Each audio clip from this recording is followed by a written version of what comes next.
Some yes, yes voter mothers will do more to harm their children than Article 42B ever could. In what sounds like a hefty dose of parental narcissism, Labour Party election candidate Linda O'Sullivan said, "I had to wake up my 14-year-old daughter on Sunday and tell her that she still has duties in the home and her brother doesn't." She describes this in a very melodramatic fashion, almost giving it the impression that she had broken news that was akin to somebody dying. First of all, unless her daughter was asleep all day Saturday, then she already knew that the no-no side won the referendum. Secondly, O'Sullivan disingenuously posed as a regular citizen on the Katie Hannon show Upfront, deliberately omitting her political affiliations and aspirations. O'Sullivan is listed on her Labour Party candidate page as a regular face on media and a regular panellist on Brendan O'Connor's Sunday show. So why weren't the public told this? What is certain is RTE sought her out because they couldn't find too many members of the public who actually voted yes, yes. But to focus on her comment for a moment, why would you wake your 14-year-old daughter and tell her what she claims she did? It's clearly untrue, unless she herself is going to impose upon her daughter those duties within the home, and won't be imposing them upon her son. And if so, that's on her. Also, it's not as though she herself, as a mother and woman, has been tied to the kitchen sink. Clearly, she is actively able to pursue a career in politics. The only person who may stop her is herself, with her embarrassingly overdramatic words. She attempts to appeal to emotions and seeks to weaponize empathy, rather than employing the use of facts. She also conflates the keeping of Article 42B with mother and baby homes. She is devastated and gutted, she says, but if you look at her body language and facial expression, there is nothing there suggesting her alleged upset. She looks like someone who is very happy and confident to take her moment to shine in the limelight. Her presentation conveys the political ambition and agenda she didn't disclose. It does not convey genuine emotion, ironic considering she is selling her argument based on appealing to the emotions of others, rather than their logic. She claims solidarity with single mothers, which I feel is also very disingenuous, as the majority of people who voted cast a no vote when it came to removing mothers from the Constitution, and many of those would have been single mothers. This is a line she appears to think is a nice little touch, but all it does is expose her as the radical leftist she really is. Solidarity is a word they like to use. She is of the same ilk as her Labour Party colleague and TD Aidan O'Riordan, a politician who is bitter and has an attitude that would leave a rather nasty taste in one's mouth. It's about time she and the likes of O'Riordan and other far-left social justice warriors were given short shrift by the public. In the case of O'Sullivan, she is entitled to say what she wants, as are all of them, free speech and all of that, but we don't have to be swayed by any of it, especially when orchestrated by a political establishment and a propaganda-driven, non-independent state media company who seek to sway public opinion through very deceitful methods.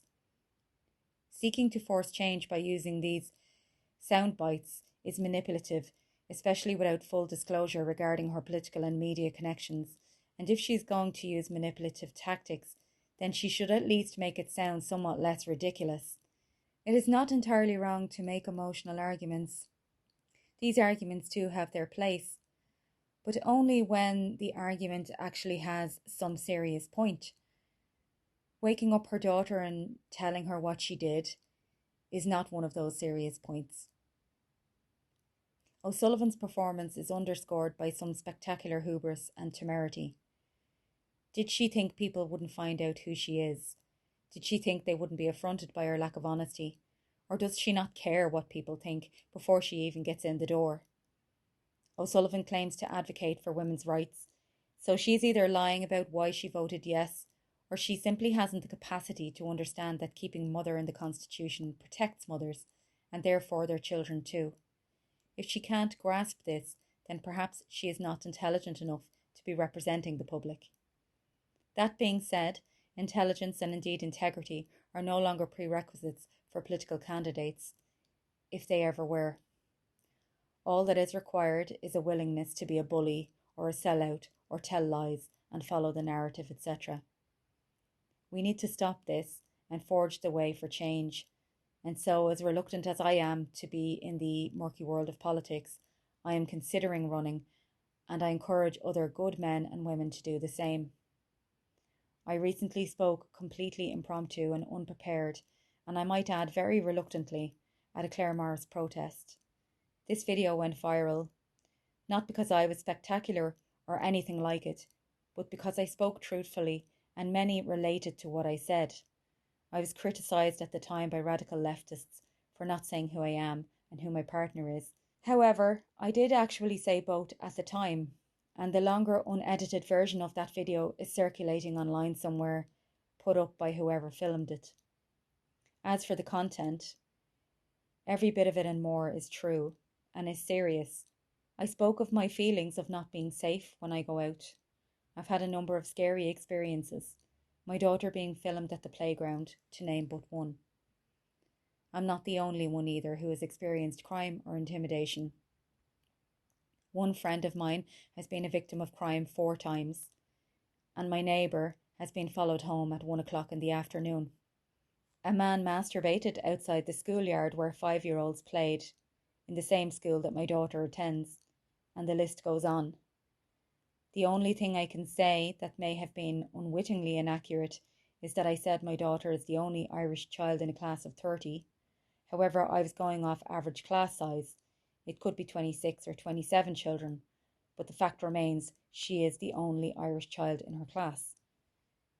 In the past 3 weeks alone, she has been told by another child that they don't like white people, and last week, every day a book was read in a foreign language to the class, and this was not translated to English.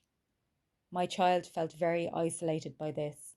I don't know who would think it's a good idea to do that to a 7-year-old.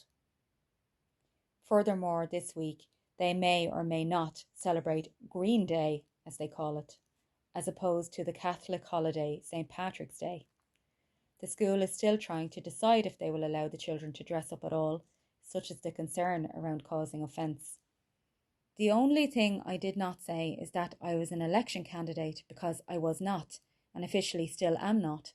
I've only considered running in the past couple of weeks, whereas the video was filmed weeks before it was posted, and I had nothing to do with posting it online.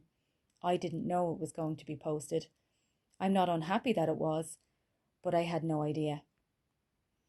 It has since become clear to me we need to step up so the likes of Linda O'Sullivan doesn't get elected. She will have money and backing, of course, but we have truth and integrity on our side, and the public is surely hungry for both at this stage. I have little time to get prepared, and I don't know yet what area I will run in. However, it is unlikely to be my own area, as I don't believe the demographic here will vote for me. It is likely I will run in some part of West Dublin. While I know that, even if you get in, it is hard to effect real change at council level or within the Dáil, I know it will be better to have good people there than not.